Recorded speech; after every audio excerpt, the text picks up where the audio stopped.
목사님이 이제 은퇴하시고 그 원로 목사님이 되시고 이제 그 새로운 목사님을 초빙하게 되었는데, 굉장히 젊은 그 30대 후반의 목사님을 모시게 되었어요.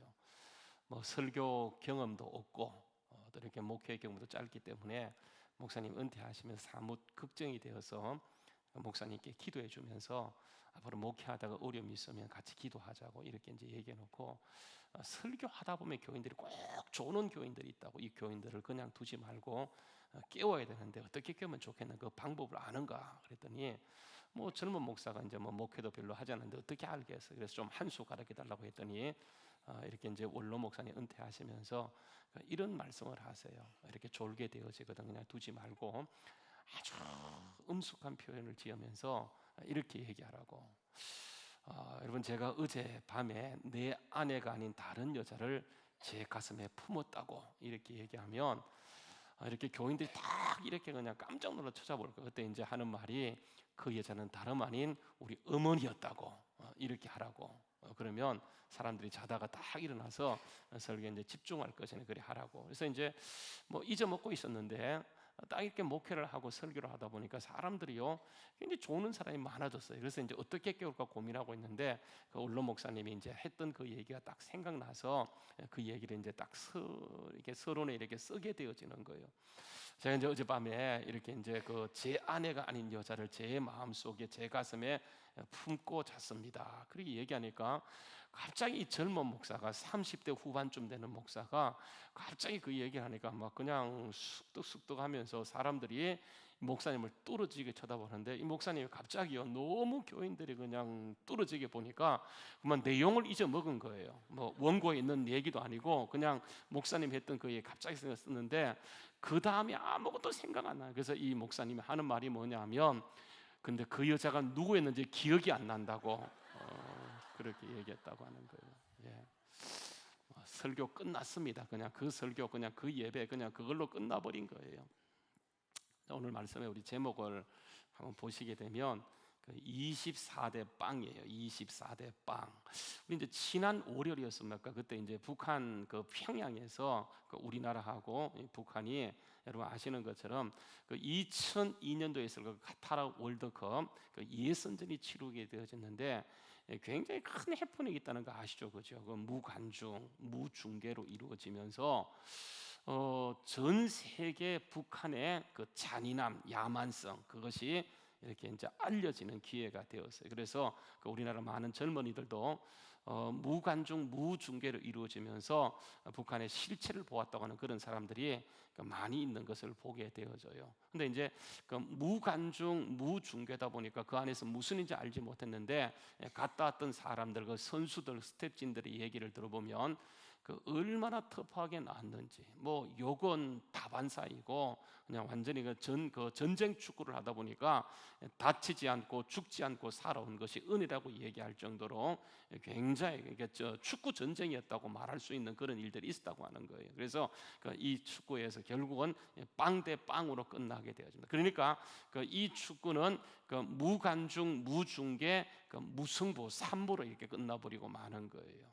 근데 보세요, 이렇게 이제 빵 대 빵으로 끝났는데 왜 24대 빵인가? 여러분 좀 눈치가 있는 분들은 이미 간파했을 거예요. 그러니까 이게 뭐냐면 24대 빵이라고 하는 것은 이번에 10월 달 딱 들어서게 되면 이제 오슬로에서는 스웨덴 오슬로에서는 여러분 아시는 것처럼 노벨상 수상자를 발표하게 되어지는데, 그러니까 24대 빵이라고 하는 것은 지금까지 일본은 과학 분야에서 계속 노벨상 과학상 부분을 배출하는데, 작년에도 의학 생리상을 배출하더니 올해에도 일본에서는 과학 분야에 이게 이제 노벨상 수상자를 배출했어요.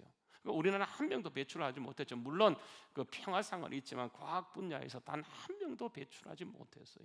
그러니까 이게 왜 그런가? 같은 동양권 이웃에서 있게 되어지는데, 일본은 저렇게 해마다 과학상 노벨상 수상자를 발표하는데 우리는 어찌해서 이렇게 한 명도 이렇게 나오지 않고 있는가? 뭐의 영향인가? 그래서 많은 사람들은 뭐 학교 교육이 문제다 그렇게 얘기합니다. 그러나 여러분, 학교 교육은 전혀 문제가 되지 않는 거예요. 왜냐하면 일본 일본과 우리가 같은 시스템을 가지고 있거든요. 일본도 주입식 교육을 하고 있고요, 우리도 주입식 교육을 하고 있고요. 일본도 사지선다이고 우리는 오지선다를 추구하고 있기 때문에 뭐 학교 교육은 전혀 다르지 않아요. 그런데 똑같은, 그러니까 우리 교육은 일본으로부터 건너온 것이기 때문에 똑같은 교육의 형태를 취하는데, 왜 일본은 해마다 저렇게 과학상 노벨상 수상자를 내게 되어지는데 우리는 해마다 기다려도 단 한 명도 배출하지 못하고 있는 것인가? 여러분, 이 부분을 가지고 궁금해서 연구했다는 서울대 교수가 이것을 심도 있게 연구하다가 발표했어요. 그 발표에 보게 되면 이게 공부의 DNA 자체가 다르다고 하는 거예요. 그러니까 우리나라의 공부의 DNA라고 하는 것은 장언급제 DNA예요. 근데 일본은요, 장인정신 DNA입니다. 이 장언급제라고 하는 것은 보세요. 그러니까 우리나라가 지금까지 관리를 뽑거나 뭔가 사람을 뽑게 될 때 항상 뭐를 통해 뽑았냐면 시험 보고 뽑은 거예요. 그러니까 시험을 보고 뽑다 보니까 전 국민의 혜택이 돌아가는 건 아니다 할지라도 상당수의 많은 사람들이 시험을 통해서 이렇게 하다 보니까 자기 노력의 여하에 따라서 이게 얼마든지 신분 상승이 가능하다고 하는 거예요. 그래서 개천에서 용 날 수 있다는 거죠. 뭐 사람들이 요즘은 개천에서 용 안 난다고 얘기하지만 그 사람이 어떻게 노력하고 어떻게 공부하는가에 따라서 얼마든지 신분 상승이 가능하고 개천에서 용 날 수 있는 것, 다른 나라에 비해서 훨씬 더 우리나라가 그런 혜택이 많다고 하는 거예요. 그러니까 우리나라 시스템은 보세요. 사시 봐서 이게 판검사 되는 것이 문화라고 한다고 한다면 일본은요, 아예 그런 제도 자체가 없어요. 그러니까 일본은 여러분 절대로요 입신양명할 수 있는 시스템 자체가 아예 없어요. 여러분 아시는 것처럼 일본은 지금까지 단 한 번도 왕조가 바뀐 적이 없어요. 그 왕조가 그대로 내려옵니다. 그 신분 그게 뒤집어진 적이 없어요. 그래서 사무라이 집에는 사무라이 나오고, 국수집에서는 아무리 그가 뭐 교토대를 나오고 동경대를 나온다 할지라도 결국은 하는 것은 국수집으로 돌아가는 것을 보게 되어져요. 그러니까 여러분, 신분이 어떻게 바뀌지 않아요. 항상 그래요. 아무리 공부 잘해도 그 사람이 하는 일은 항상 우동 빼고 국수 파는 일을 하기 때문에 그 신분 상승 자체가 있을 수 없어요. 근데 우리나라는 어떻게 되는 겁니까? 얼마든지 자기가 공부하고 노력 여하에 따라서 신분이 상승될 수 있기 때문에 어떻게 하면 사람들은 신분을 상승할 것인가 노력하고 애쓰는 것을 보게 돼요. 그러나 일본은 아예 그 일 자체가 그냥 봉쇄되어 있고 차단되어 있다 보니까 한 우물을 파는 거예요. 한 우물. 여러분, 이게 장인정신 DNA라고 하는 건데, 이 장인정신 DNA가 오늘날에 일본이 해마다 과학상을 배출하는 완전히 DNA가 되었다고 하는 거예요. 여러분, 우리에게는 그런 DNA가 없어요. 한 우물 파지 않아요. 이거 하다가 저거 하다가 이거 하다가 저거 하다가 옮겨 다니기 때문에 결국은 나중에 가서 보게 되면 아무것도 되지 않아요. 그래서 여러분, 최근에 들어와서 한 우물 파는 이게 장인 정신의 DNA가 굉장히 중요하다는 것이 다시 한번 온천에 이렇게 밝혀지게 되는 것을 보게 됩니다. 자, 그러면 보세요. 이 교회에도 이 장인 정신 DNA가 필요 없을 거 아니죠. 그죠? 교회만큼 이 장인 정신 DNA가 필요라는 것이 더 없어요. 그래서 예수쟁이라고 하는 것은 이게 장인 정신이에요. 예수 믿는 것도 전문가로 믿고 예수 믿는 것도 제대로 믿는 것이 굉장히 중요해요. 그냥 이것만 예수쟁이가 아니고 완전히 온 몸과 마음과 뜻이 합하여서 예수 장인 정신으로 믿는 건 굉장히 중요하다고 하는 거예요. 여러분, 이 교회는요 생명체예요. 그래서 가만히 보게 되면 복음이 들어간 것과 복음이 들어가지 않는 것은 완전히 달라지게 되어져. 우리가 반 맞는 역사를 자랑하지만 여러분, 그 반 맞는 역사 가운데 굉장히 우리가 가난하게 지내왔어요. 그래서 우리 조금만 더 올라가게 되면 우리 할머니 세대만 올라가더라도 그 할머니가 늘 했던 말이 제기에 쟁쟁한데, 저희 집만 그런지는 모르겠지만은 입밥 한번 실컷 먹어보고 주고받으면 소원이 없겠다고 얘기할 정도로 쌀밥을 얘기했어요. 고깃국 얘기했어요. 여러분, 지금도 북한에는 그들의 소망이 뭡니까? 고깃국에 이게 입밥 실컷 먹어보는 것이 꿈이라 할 정도로 굉장히 가난하게 살아왔었는데, 그러니까 이곳에 교회가 들어오고 복음이 딱 들어오면서 여러분 어떻게 바뀌었습니까? 지금은 어떻게 하면 적게 먹고 어떻게 하면 살을 뺄 것인가, 그게 고민인 것처럼 문화 자체가 바뀌어 버렸어요. 오늘 말씀 들어가서 보게 되면 여러분, 사마리아가 어떤 곳이었습니까? 완전히 귀신의 문화였고 미신의 문화였고 우상의 문화였던 그곳에 보세요, 복음이 들어가게 돼요. 복음이 들어가기 전에 교회가 세워지기는 어떤 곳이었냐면, 우리가 지난주에 보았던 것처럼 사도행전 8장 9절 말씀에 보게 되면, 사도행전 8장 9절 말씀입니다. 그 성에 시몬이라는 사람이 전부터 있어 마술을 행하여 그러니까 사마리아 백성들을 굉장히 놀라게 하면서 자칭 큰 자라 하게 되어지고, 그리고 낮은 사람부터 높은 사람까지 다 따르미르되 그러니까 이 사람은 크다 일컫는 하나님의 능력이라고 얘기하면서, 여러분 보세요, 오랫동안 그곳에서 마술을 행함으로 사마리아 성이 완전히 마술과 미신의 도시가 되어버린 거예요. 그러니까 이런 곳에 복음이 들어가는 거예요. 교회가 들어가는 거예요. 빌립이 들어가서 교회를 세우고 복음을 전거했을 때 보세요, 도시 자체가 바뀌게 되었습니다. 그게 12절과 13절 말씀인데, 12절에 보게 되면 빌립이 그곳에 가서 그 하나님 나라 복음을 전거했더니 그들이 믿고 그러니까 다 세례받게 되어져요. 그리고 13절 말씀에 가서 보게 되면 그 마술을 섬겼던 그 시몬도 결국은 세례받고 전심으로 빌립을 따라다니면서 빌립이 행하는 그 능력과 큰 증거를 보면서 깜짝 놀라게 되었다라고 하는 것을 보게 되죠. 완전히 달라지는 것을 볼 수가 있지 않습니까? 그러니까 전과 후가 완전히 바뀌었어요. 전에는 마술의 도시였다고 한다면 교회가 딱 생기면서부터 이 도시는 하나님을 믿는, 하나님을 찬양하는 그런 도시가 완전히 바뀌게 되었어요. 그런데 보세요, 참 너무 좋고 바람직한 것인데, 그러니까 이곳에 이렇게 복음이 들어오게 될 때에 여러분 아시는 것처럼 예루살렘 교회에서 2명의 사도를 파송하게 되어지는데, 그건 누구입니까? 베드로와 요한이에요. 그러니까 그들에게 와서 그들에게 안수하는 순간 성령이 강력하게 그들에게 임하게 되어지는데, 얼마나 강력한 성령이 임했던지 그러니까 시몬이 보고 있다가 그 능력을 사고 싶을 정도, 돈을 들여 사고 싶을 정도로 완벽한 성령의 역사가 들어오면서 이 도시가 획기적으로 바뀌게 되어지는 거예요. 그러니까 전과 후가 완전히 달라졌어요. 너무 바람직한 거예요. 근데 보세요, 이렇게 완전히 달라졌으면 좀 거기에 이들이 있으면서 계속 이 도시가, 이 교회가 성장할 수 있도록 좀 이렇게 격려하고 있으면 참 좋을 텐데, 하나님께서는 그 도시가 그렇게 바뀌어갈 때쯤에 하나님이 그 2명의 사도를요 데려가세요. 그래서 여러분 25절에 보게 되면 두 사도가 주의 말씀을 증거하고 말한 후에 그 예루살렘으로 다시 귀환하게 되어집니다. 근데 여기까지 우리가 참을 수 있죠. 왜냐하면 어차피 저들은 왔다가 돌아가기로 하고 온 사람들이니까 얼마든지 그럴 수 있는데, 그러니까 빌립은 달라요. 빌립은 이 교회 설립자예요. 그래서 빌립이 이곳에 있으면서 계속 그 교회가 그 도시에서 힘있게 성장하고 사역할 수 있도록 거기 머물러 있으면 얼마나 좋겠습니까마는, 하나님은 베드로와 요한도 데려가시고 빌립도 결국은 딴 곳으로 옮기셔버려요. 여러분 그게 26절입니다. 26절 말씀에 보게 되면 그 주의 사자가 빌립에게 말하 이르되 그러니까 일어나서 남쪽 광야로 가라고 말씀하고 있는 것을 보게 되어져요. 그러니까 빌립이 그곳에 있어야 되는데, 그러니까 빌립이 그곳에 있지 않고, 지금 여러분 보세요, 그 사마리아 교회는 각 그런 말을 뗀 그런 곳이에요. 지금 어리디 어린 교회, 성장은 했지만 몸집만 커졌지 결국은 보세요, 뭔가 문제가 생기면 그 문제를 대처할 수 있는 능력이 없어요. 시몬이라는 사람이 다시 마술을 부리기 시작하면 이 교회가 언제 무너질지 알지 못하는 그런 교회인데, 그곳에 그 빌립이 있어서 이 교회를 계속 힘있게 자라갈 수 있도록 몸도 마음도 크게 그게 있어야 되는데, 하나님께서는 조금 교회가 자리 잡게 되어지자 빌립까지 완전히 빼내서 광야로 가라고 하게 될 때, 여러분 이게 얼마나 힘들고 어려운 문제이겠습니까? 한번 생각해 보세요. 여러분 지금 갓 그런 말을 떼기 시작했는데, 누구보다 그들의 도움이 필요한데 갑자기 이들을 다 딴 곳으로 가게 하게 될 때, 여러분 그들이 완전히 멘붕에 빠질 수밖에 없지 않겠습니까? 빌립도 마찬가지예요.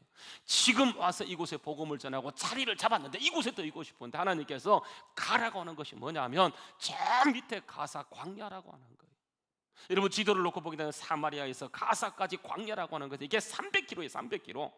지금은 300km가 길도 좋고 교통도 좋기 때문에 뭐 달리게 되면 3시간 만에 갈 수 있는 그런 거리이지만, 그 시대는 그렇지 못했기 때문에 이게요 적어도 2달, 석 달은 걸리는 그런 길이에요. 갑자기 이곳에 있는데 하나님이 이유도 말하지 않고 묻지도 따지지도 않고 갑자기 그곳으로 가라고 할 때 이런 빌립은 그 마음속에 얼마나 번민과 갈등이 크겠습니까? 지금 이제 뭔가 살만하고 지금 여기에서 뭔가 열매를 보기 시작했는데 갑자기 옮기라고 하니까 이게 빌립도 그렇고 사마리아 교인도 그렇고 마음속에 큰 갈등이 찾아오면서 멘붕 가운데 빠질 수밖에 없다라고 하는 거예요. 여러분 생각해보세요. 지금 우리나라 축구가요, 한국 동양에 있지만은 그 수준 자체는 여러분 그 세계 수준입니다. 그래서 여러분 피파 랭킹을 보게 되면 우리가 몇인지 아세요? 37위입니다. 37위. 세계에서 37번째 잘하는 축구 강국이 되었어요.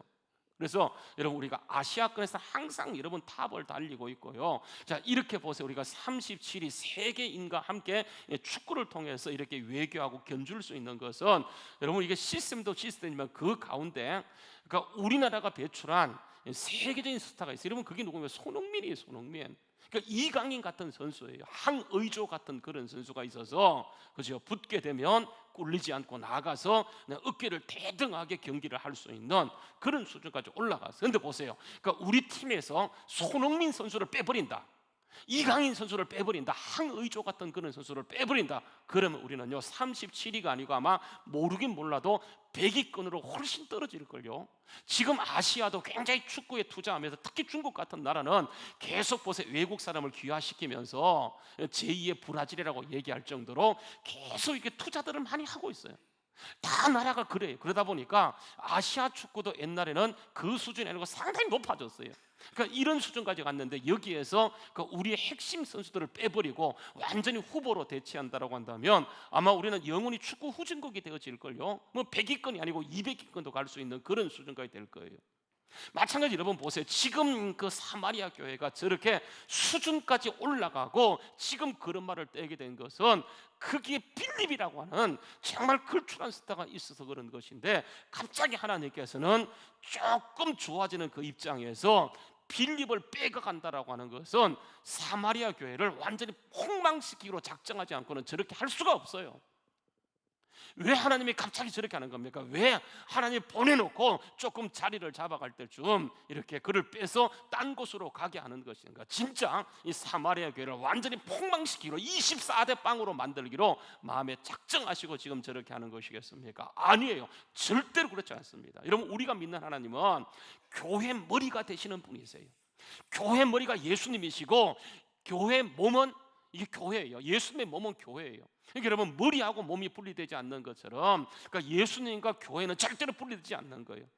교회가 폭망하는 것은 머리의 폭망이고 교회가 잘못되는 것은 그러니까 예수님이 잘못되는 것이기 때문에 그러니까 예수님은 절대로 교회가 폭망하거나 잘못되는 것을 원치 않으세요. 이 교회가 잘 되길 원하세요. 그러니까 지속적인 부흥을 주시고자 하는 것이 주님의 궁극적인 목적이라고 하는 거예요. 우리를 지속적으로 잘되게 하는 것. 내가 잘못되는 것은, 내가 아픈 것은 교회가 아픈 것이고 내 하나 잘못되는 것은 결국은 그 주님이 잘못되는 것이기 때문에 주님은요 그러니까 내가 잘되기를 원하세요. 계속해서 부흥을 누리기를 원하세요. 여러분 잘 아시는 말씀 하박국 3장 2절 말씀해 보게 되면 하박국이 주님의 말씀을 듣고 깜짝 놀라는 거예요. 여호와여 내가 주께 대한 소문을 듣고 놀랐나이다. 여호와여 주는 주의 일을 수년 내에 부응케 하옵소서. 수년 내에 나타내 달라고 얘기하게 되어져요. 몰랐었는데 전혀 깨닫지 못했는데 하나님에게 이게 부응이라는 사실을 깨닫고 지금은 어렵지만 하나님 수년 내에 부응케 해달라고 얘기하면서 하나님은 그 부응을 진노 중이라도 잊지 않고 반드시 부응을 이루어 가시는 그 하나님을 깨닫고 하나님 부흥을 빨리 이루어달라고 기도하는 것, 외치는 것이 바로 여러분 누구냐 하면 이게 하박국이라고 하는 거예요.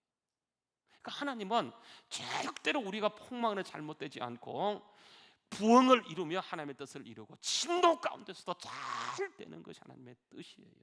그래서 하나님 우리가 정말 그것이 하나님의 뜻이기 때문에 하나님이 잘 되고 우리가 잘 되는 그 길을 위해서 하나님은 반드시 우리를 먼저요 24가 아니고 우리를 영으로 만들어 가신다고 하는 거예요. 무슨 말이냐면 여러분 이게 뭐냐면 영적인 장인 정신의 DNA라고 하는 거예요. 절대로 내가 24가 되어서는 안 돼요. 예수님이 24가 돼야지. 예수님이 24가 되기 위해서는 내가 영이 되는 것이 가장 중요해요.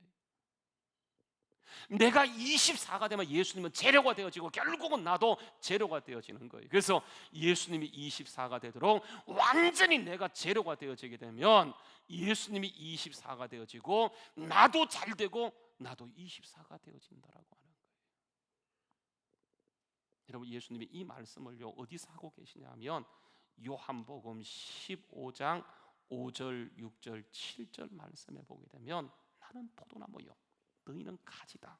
그래서 그가 내 안에 내가 그 안에 거하면 이 사람은 열매를 많이 맺나니 너희가 나를 떠나서는 아무것도 할 수 없다고 하는 거예요. 다시 말하면 내가 영이 되어서 완전히 예수님 안에 거하기만 하면 주님께서 24의 능력으로의 모든 것을 이루어 간다라고 하는 거예요.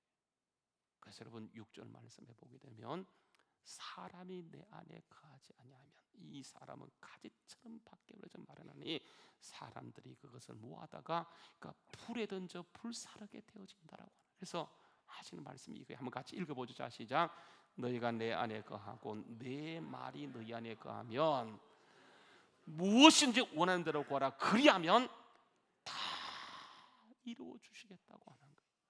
주님이 이루어 가시는 거예요. 주님이 그 역사를 이루어갈 수 있도록 내가 24가 되는 것이 아니고 내가 재료가 되는 것 가장 중요해요. 주님은 내가 재료가 될 때 주님의 능력을 부으셔서 주님이 일하시기 때문에 나를 재료로 만드는 장소가 어디냐면 그게 광야예요. 광야. 다시요 26절 말씀에 여러분 가서 보시게 되면 26절 본문 말씀 26절 말씀에 가서 보게 되면 필립이 거기에서 열심히 사역함으로 그 사마리아 교회가 점점 성장해 갈 때에 하나님은 그를 어디로 보내냐 하면 26절 말씀 주의 사자가 필립에게 하는 말이 뭐냐면 이르되 일어나서 남쪽으로 향하여 예루살렘에서 가사로 내려가는 길까지 가라 하니 그곳은 그 길은 광야라고 얘기하고 있어요. 여러분 이 광야는 나를 재료로 만드는 곳이에요. 여러분 그래서 모든 사람이 이 유해를 막론하고 반드시 통과했던 곳이 어디냐면 이 광야예요. 광야를 경험하지 않는 사람은 아무도 없어요. 하나님의 사람은 누구든지 광야를 경험하는데 이유가 없어요. 그냥 하나님께서 무조건 광야에 집어넣으세요. 그 이유는 알고 당하면 얼마든지 여러분 그것을 이길 수 있는데 이유도 없이 하나님은 모든 사람을요 광야에 집어넣으세요. 다윗 보세요. 여러분 다윗만큼 신앙이 좋은 사람 어디 있습니까? 모든 사람이 골리앗 앞에서 벌벌 떨고 있을 때 40일 동안 그 앞에 나가지 못할 그때에 다윗은요 12살밖에 되지 않는 사람이었지만 그 앞에 나가는 거예요. 그것도 막대기를 들고 물매를 들고 골리앗이 비웃습니다. 네가 나를 개로 여기고 막대기를 가지고 오느냐? 오라고 내가 너의 몸을 두 쪽 내서 공중에 들짐승에게 밥이 되게 했다. 그때 보세요. 다윗이 들고 나갔던 것은 칼도 아니고 단창도 아니고 활도 아니고 만군의 여호와 이름을 가지고 나아가는 거예요. 그 정도의 믿음을 가진 사람이 여러분 흔치 않습니다. 얼마나 믿음이 좋았으면 그런 내 마음에 합한 사람이 내가 그를 통하여 내 뜻을 다 이루겠다고 할 정도의 믿음이. 근데 그런 다윗을요 갑자기 하나님께서는 어디로 보내냐면 광야로 보내잖아요. 그래서 이유도 없이 13년 동안 계속 쫓겨다니는 거예요. 그 광야를 통과할 때 그 광야에서 자기가 재료가 될 때 하나님은 그를 왕으로 세우시고 예수님의 초상으로 세워가시는 것을 보게 되죠. 여러분 마찬가지예요. 요셉도 보게 되면 하나님의 꿈을 꾸게 되어져요. 하나님 주신 꿈이. 근데 딱 그 꿈을 꾸는 순간 하나님은 졸지에 그를 13년 동안 광야로 집어넣는데 애굽에서 10년, 감옥에서 3년 아무 이유도 없이 하나님이 그 훈련을 시키시면서 철저하게 재료가 되게 하세요. 하나님만 바라보게 하시는 거예요. 여러분 엘리야도 마찬가지예요. 하늘에서 불을 내렸지만 갑자기 보세요. 갈멜산 전투에 승리하고 난 후에 그를 어디로 보냅니까? 강야로 보내셔서 얼마나 힘들었던지 엘리야가 죽기를 말할 정도로 하나님 차라리 죽는 게 낫겠습니다. 내 생명을 취하소서. 그냥 광야로 보내는 거예요. 여러분 이 광야는 반드시 통과하는 거예요. 모든 사람이 가는 심지어 예수님까지도 광야에 가셨다는 사실 아세요? 보세요. 예수님이 이 땅에 오시고 그분이 하나님이세요. 하나님의 본체이신 분이세요. 그리고 여러분 30이 되었을 때 이제 세례요한에게 가서 세례 받는 순간 하늘이 열리면서 뭐가 임합니까? 성령이 비둘기 같이 임하는데 그러니까 충만한 성령의 충만하게 임하게 돼요. 여러분, 그 성령이 예수님을 이끌고 간 것이 어디예요? 여러분, 광야예요. 광야. 그 광야에서 식음을 전폐하고 금식 기도하면서 여러분 오직 하나님께 매달리잖아, 그죠? 그래서 이 광야에서 예수님은 하나님만 바라보겠다는 결단을 하게 되어져요. 여러분, 그게 십자가의 영성이에요.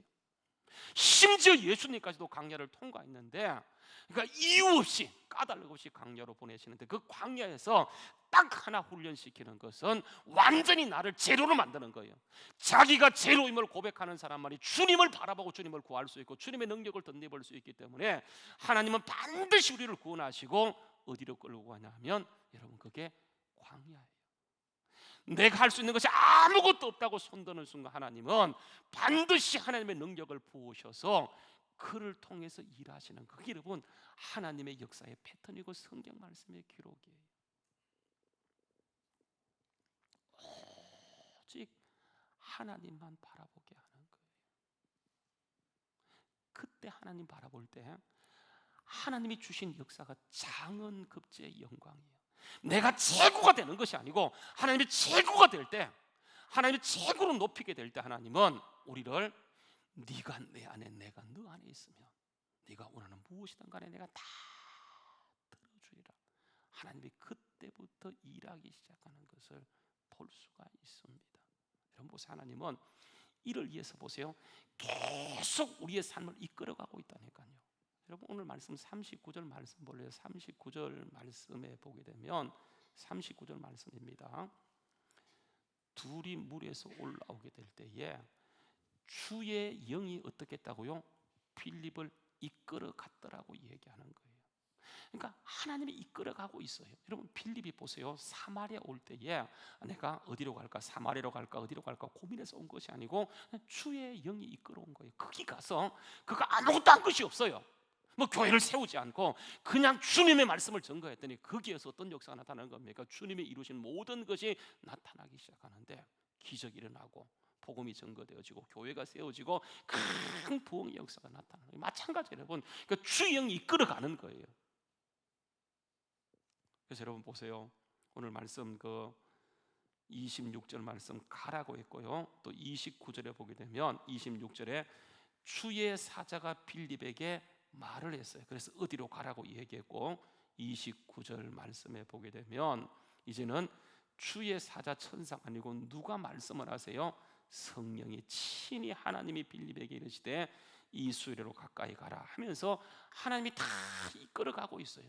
여러분, 이게 빌립에게 말하는 거 우리에게도 지금 말하고 있어요. 하나님 우리를 구원하시고 그분이 우리 아빠 아버지가 되시기 때문에 주님은 주님의 계획 가운데 우리를 이끌어가는데 우리가 주님의 음성을 듣지 못해요. 왜냐하면 그 광야에서 완전히 내가 제로가 되지 못했기 때문에 아직도 내가 살아서 내 뜻대로 하려고 하기 때문에 여러분, 주님은 우리를 지켜보고 있을 뿐이라고 하는 거예요. 그러나 완전히 내가 내려지고 주님께 내 삶이 맞춰지는 순간 하나님이 빌립을 정확하게 이끌어가는데 보세요, 사마리아에서 대박을 터뜨리게 되어지고 그가 광야로 가서도 그게 에티오피아 내시를 바꿈으로, 여러분 이번에 노벨상 평화상 수상자가 누군지 아세요?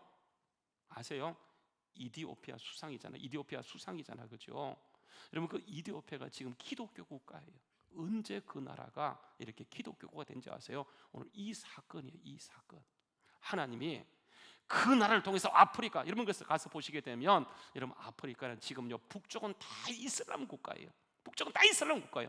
남쪽은 기독교 국가예요. 여러분 거기에 이슬람이 밀고 내리지 못하도록 막고 있는 나라가 어딘지 아십니까? 이게요 케냐, 이게 우간다, 이디오피아 같은 그런 거예요. 다 기독교 국가예요.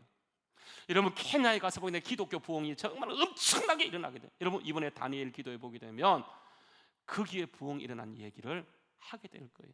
여러분 그 나라가 아프리카 나라이지만 하나님께 완전히 집중하게 될 때 하나님의 부흥의 역사가 다시요 거기서부터 시작되고 있는 것을 보게 되어져요. 우리는 가진 것이 있다고, 뭔가 좀 아는 것이 있다고 완전히 하나님 앞에 내가 재료가 되지 않고 24가 되려고 하니까 내가 24가 되는 것이 아니고 재료가 되어버리는 거예요.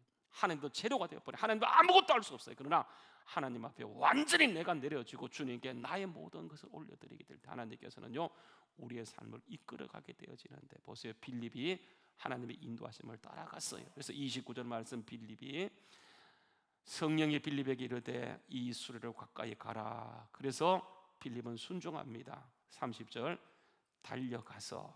빌립이 달려가서 보았더니 그가 선지자 이사야의 글을 읽고 있어요. 하나님이 다 준비시켜놨어요. 이미 다 준비시켜놨어요.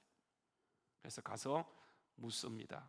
읽는 것을 깨닫느냐고 했더니 하는 말이 뭐냐면 31절 대답하되 지도해 주는 사람이 없는데 어떻게 내가 깨달을 수 있겠냐고 하는 거예요. 그때요 빌립이 청하에 거기에 올라가게 되어지고 쭉 말씀을 하게 되어지는데, 그가 읽는 성경이 32절 말씀에 보게 되면 이사야 53장이에요. 그가 도살자에게로 가는 양같이 끌려갔고 털 깎는 자 앞에 있는 어린 양의 조용한 것 같이 그의 입을 열지 아니하였도다. 그가 굴욕을 당할 때 공정한 재판도 받지 못하였으니 누가 그의 세대를 말하리요? 그의 생명이 땅에서 빼앗김이로다. 그렇게 해요. 이게 이사야 53장에 나오는 얘기예요. 그래서 빌립이 그것을 쭉 설명하는데 35절에 보게 되면 빌립이 입을 열어서 그 글을 비롯하여 예수를 가르치고 복음을 전거했더니 이 사람이 그때 드디어 예수님을 마음속에 받아들이면서 36절 말씀에 길을 가다가 물이 있는 곳을 만나서 내시가 말하되 보라 물이 있으니 내가 어찌 세례를 받지 뭐 나에게 세례를 달라고 요청하게 되죠. 근데 여러분 보세요. 37절은 우리 성경은 없습니다. 그래서 없다라고 되어 있는데 보세요.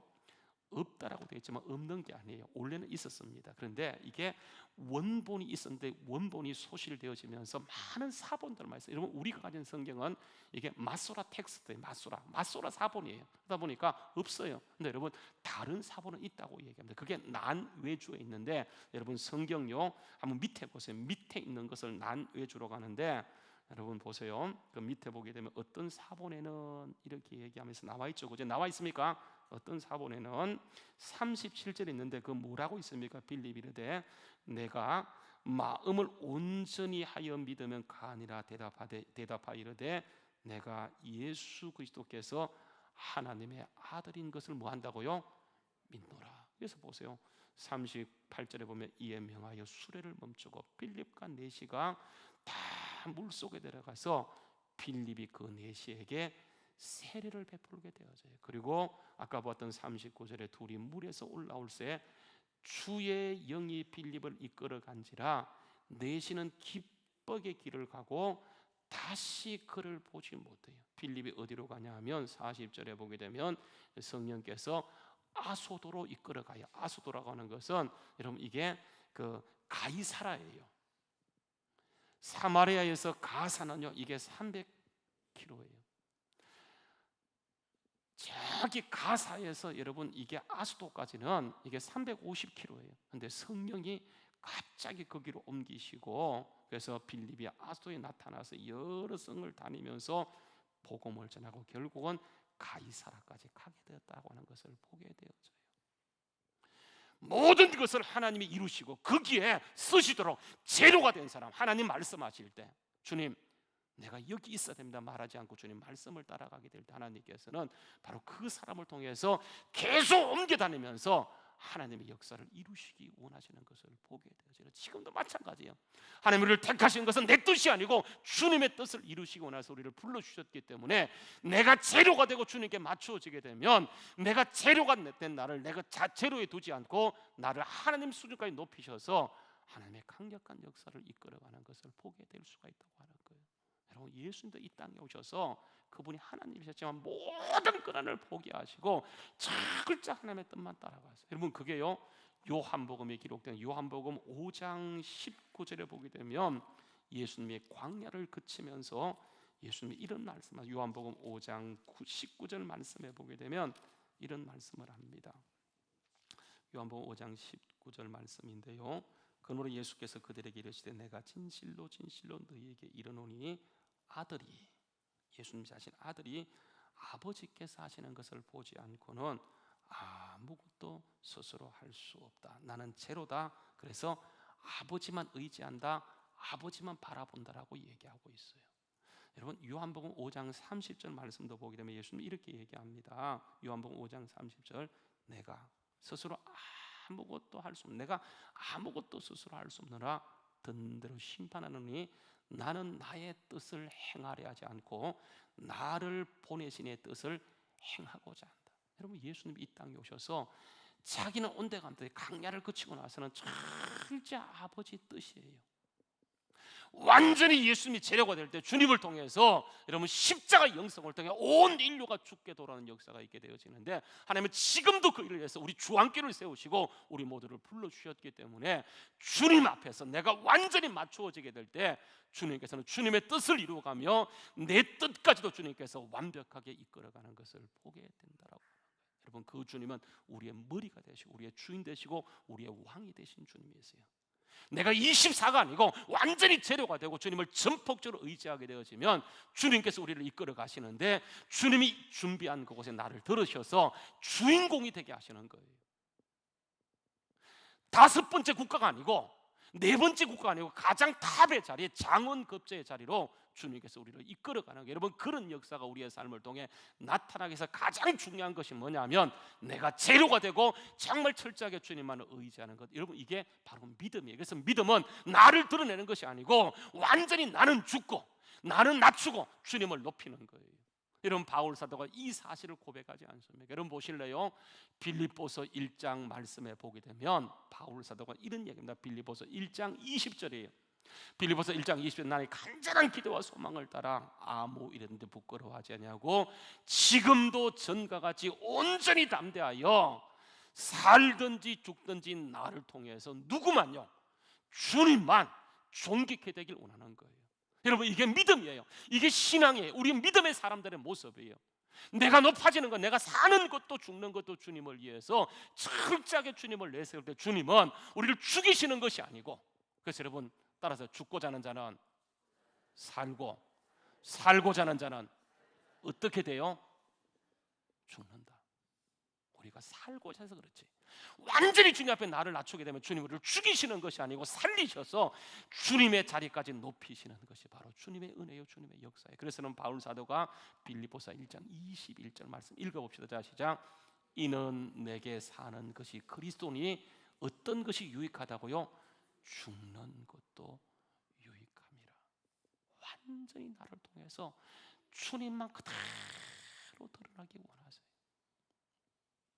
여러분, 이 사실을 바울 사도는요, 로마서 보세요, 14장 7절 이하의 이 사실을 밝히고 있는데 한번 읽어볼까요? 자, 시작. 우리 중에 누구든지 자기를 위하여 사는 자가 없고 자기를 위하여 다시 한번 읽어봅시다. 자, 우리 중에 누구든지 자기를 위하여 사는 자가 없고 자기를 위하여 죽는 자도 없도다. 그 다음 절요. 그래서 우리가 읽습니다. 자, 시작. 우리가 살아도 주를 위해 살고 죽어도 주를 위해 죽나니 그러므로 사나 죽거나 우리가 누구의 것이라고요? 주님의 것이에요. 내가 재료가 될 때 이 고백을 할 수 있어요. 내가 재료가 되지 못하면, 광야를 통과하지 못하게 되면 여러분 거기에서 계속 내 건 얘기하게 되어져요. 아니에요. 여러분, 우리는 사나 죽거나 우리가 주님의 것이에요. 그래서 그 다음 절 보세요. 이렇게 얘기합니다. 한번 읽어볼까요? 자, 시작. 이를 위하여 그리스도께서 죽었다가 다시 살아나셨으니 곧 그분이 뭐라고요? 산 자와 죽은 자, 죽은 자와 산 자의 뭐가 되는 겁니까? 주가 되는 거예요. 주가 되는 거예요. 우리가 완전히 없어지게 될 때 주님은 우리의 주가 되셔서 살리시고 회복하시고 주님의 강력한 역사를 이끌어가게 되는 것을 보게 되죠. 믿음은요, 내가 죽는 거예요. 내가 재료가 되는 거예요. 그리고 온전히 주님을 높이게 될 때 주님은요, 그때부터 하나님의 능력을 일하시기 시작하는데 하나님의 영광이, 하나님의 능력이 나타나기 때문에 내가 할 때보다 더 강력한 영광이 우리의 삶을 통해서 나타나게 될 줄로 믿습니다. 시대가 아무리 어렵다고요, 정말 힘들다고 아무것도 없다고 아니에요. 하나님은 지금도 그 가운데 일하시고 계시기 때문에 하나님은 이 시대를 통째로 광야로 만드시고 하나님이 일하시는 걸 드러내기 위하셔서 하나님 우리를 오늘 이 자리에 있게 하셨다는 사실을 깨닫 끝까지 주님 바라보는 것 강력하게 중요해요. 여러분 보세요. 예수님이 들었던 비유 가운데 대표적인 비유가 여러분 네 가지 밭에 대한 비유예요. 예수님께서 씨를 뿌리로 들러 나가게 되어지는데 거기 등장하는 밭이 네 가지 밭입니다. 첫 번째가 길가밭이에요. 두 번째가 돌짝밭이에요. 세 번째가 가시밭이에요. 네 번째가 옥토입니다. 그런데 각각 말씀은 떨어졌고 씨는 떨어졌지만 결국은 나중에 열매 맺는 것은 이 네 번째 밭, 좋은 밭밖에 없어요. 근데 보세요, 씨가 떨어졌어요. 길가밭은 문제가 뭡니까? 왜 길가밭이 결실하지 못해요? 그게 뭐가요? 새가 와서 그 씨를 먹어버렸어요. 여러분, 그 새를 예수님께서 뭐라고 해석하십니까? 마귀라고 역사하게 되어져요. 여러분, 마귀는요 반드시 역사합니다. 이 마귀는 보세요, 옥토에는, 좋은 밭에는 마귀가 역사 안에서 여러분 열매가 맺힙니까? 아닙니다. 여러분, 마귀는 예수님도 시험하고 흔들었던 자가 마귀예요. 좋은 밭은요 마귀가 반드시 역사하고 있어요. 여러분, 이 돌짝밭 보세요. 돌짝밭은 잠깐 뿌리가 내리지만 갑자기 해가 들어올 때 뿌리가 깊지 못해서 완전히 말라버렸다고 하잖아요. 그죠?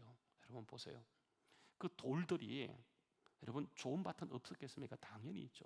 내 마음속에 분명히 좋은 마음도 있어요. 착한 마음도 있어요. 근데 내 마음속에 나도 알지 못하는 어떤 때 나쁜 마음이 다 있지 않습니까? 그죠?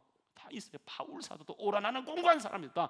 내 속에 내가 알지 못하는 악함이 있다는 것을 얘기하면서 탄식하고 절규하고 기도하는 걸 볼 수 있잖아요. 그렇죠? 모든 사람 속에는 다 착함이 있고 악함이 공존해요. 내 속에도 돌짝이 있고 내 속에도 자갈이 있고 내 속에도 하나님의 역사를 거부하는 완악함이 내 속에 있어요. 여러분, 가시밭은 어떤 밭입니까? 이게 자라나요.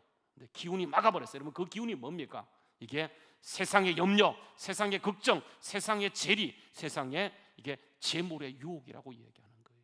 여러분, 좋은 밭이 염려가 없을까요? 막히는 게 없을까요? 왜 더 막히지? 그러나 보세요, 좋은 밭이 될 수 있는 것은 여러분 그 이유가 오직 말씀에만 집중한 거예요. 여러분, 그래서 한번 보세요. 누가복음요 8장 15절 말씀에 가서 보게 되면 이 좋은 밭이 100배의 결실함을 얻는 것이 뭐냐면 이렇게 얘기합니다. 보세요. 누가복음 8장 15절. 좋은 땅에 있다는 것은 착하고 좋은 마음으로 말씀을 듣고, 착하고 좋은 마음으로 말씀을 들었지만 마귀는 역사해요. 돌돌의 방해도 있어요. 막히는 것도 있어요. 그런데 그러기 때문에 그 말씀을 붙잡는 거예요. 그래서 착하고 좋은 마음으로 말씀을 듣고 방해가 오지만은 뭘 붙잡아요? 말씀을 붙잡아요. 말씀을 지켜요. 말씀을 붙들고 인내해요. 만약에 방해가 없으면 당연히 결과가 나타나야 되는데 여러분, 거기에도 많은 방해가 있었기 때문에 끝까지 말씀 붙들고 말씀을 지키고 인내하게 될 때 거기에 주어지는 축복이 뭐냐면 이게요 30배, 60배, 100배의 결실함이 있어지게 되는 거예요. 광야는 다 통과해요. 근데 여러분, 그 광야 영성은 우리에게 저주가 아니고 축복이에요. 광야를 통과한 사람은 다 복을 받고 부흥을 경험했고 하나님의 강력한 역사를 이루어갔던 것처럼 하나님은 우리에게 이런 역사를 주시기 원하셔서 어떤 때는 광야, 어떤 때는 말도 안 되는 곳으로 인도해 가지만 거기에서 하나님 말씀 붙들게 될 때 하나님이 24백이 되어지고 나를 장은 끝에 최고의 자리로 높이시는 그 은혜가 지금도요 동일하게 나타나는 은혜가 있게 될 줄로 믿습니다. 내가 하면 아무것도 없더라고요. 그러나 하나님이 하실 수 있도록 그분께 내 모든 걸 맡기고 내가 살아도 주를 위해 살고 죽어도 주를 위해 죽고 나갈 때 하나님께서는 우리를 죽이시는 것이 아니고 세우셔서 강력한 은혜를 이끌어가는 역사가 있게 될 줄로 믿습니다. 복음 안에 나중되었지만 먼저 되게 하는 하나님의 역전 은혜가 있는 줄 알고 끝까지 말씀 붙들고 나가는 우리 모두 될 수 있기를 주의 이름으로 축원합니다. 기도하시겠습니다. 참 좋으신